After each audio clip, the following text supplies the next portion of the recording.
പെരിയ ഇരട്ടക്കൊലക്കേസിലെ പ്രതികൾക്ക് കൂട്ടപ്പരോൾ അനുവദിച്ചത് ഹൈക്കോടതി ഉത്തരവിന്റെ അടിസ്ഥാനത്തിലല്ല എന്നതിന്റെ തെളിവുകൾ പുറത്ത്. പരോൾ വ്യവസ്ഥയിലെ മാറ്റം മാത്രമാണ് കോടതി ഉത്തരവിലുള്ളത്. ഉത്തരവിന്റെ പകർപ്പ് 24 ലഭിച്ചിട്ടുണ്ട്. പ്രതികൾക്ക് കൂട്ടപ്പരോൾ അനുവദിച്ചതിന് പിന്നാലെ കല്യോട്ട് പ്രദേശത്ത് പോലീസ് കടുത്ത ജാഗ്രതയിലുമാണ്.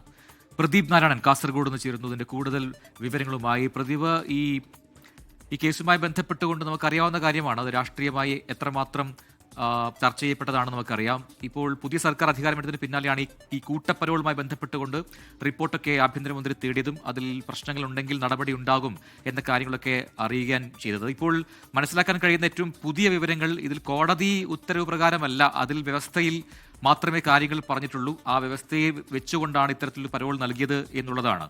എന്താണ് വിവരങ്ങൾ?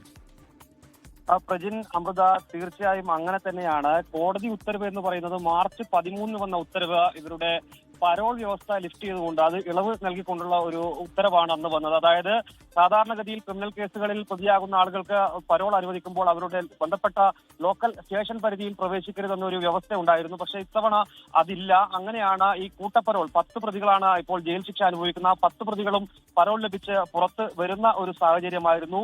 അങ്ങനെ വന്ന ഘട്ടത്തിലാണ് ഇപ്പോൾ ഈ പരോൾ ലഭിച്ചതുമായി ബന്ധപ്പെട്ട നിരവധി ആക്ഷേപങ്ങൾ ഈ കൊല്ലപ്പെട്ട ശരത്ലാലിന്റെ ഉൾപ്പെടെ കുടുംബം ഉന്നയിച്ചത്. യാതൊരു മാനദണ്ഡങ്ങളുമില്ലാതെയാണ് ഇങ്ങനെ പരോൾ അനുഭവിച്ചത്, ചട്ടലംഘനം ഉണ്ടായി എന്നൊക്കെ തന്നെയുള്ള ആരോപണങ്ങൾ വന്നിരുന്നു.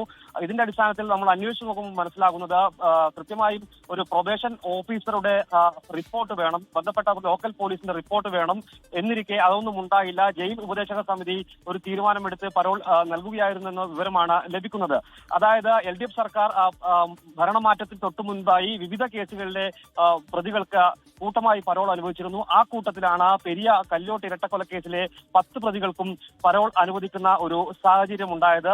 ഇതേ തുടർന്ന് നേരത്തെ കൊലപാതകം നടക്കുന്ന സമയത്ത് കല്യോട്ട് എങ്ങനെയാണോ പോലീസ് ഒരു ജാഗ്രത പാലിച്ചിരുന്നത്, അത്തരത്തിലുള്ള ഒരു ജാഗ്രതയിലേക്ക് കൂടി, കനത്ത പോലീസ് ബന്ദോബസ്തിലേക്ക് കൂടി ഇപ്പോൾ പെരിയ പ്രദേശം മാറുന്ന ഒരു സാഹചര്യമാണ് ഉള്ളത്. പ്രജിൻ, അമൃത.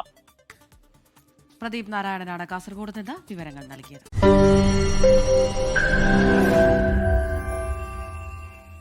ലോകത്തെവിടെയായാലും ഏത് സമയത്തും 24 വാർത്തകളും ഓഗ്മെന്റഡ് റിയാലിറ്റി പാക്കേജുകളും എക്സ്പ്ലെയിനറുകളും വിശദമായി കാണാൻ ഞങ്ങളുടെ യൂട്യൂബ് ചാനൽ നിങ്ങൾക്ക് സബ്സ്ക്രൈബ് ചെയ്യാം.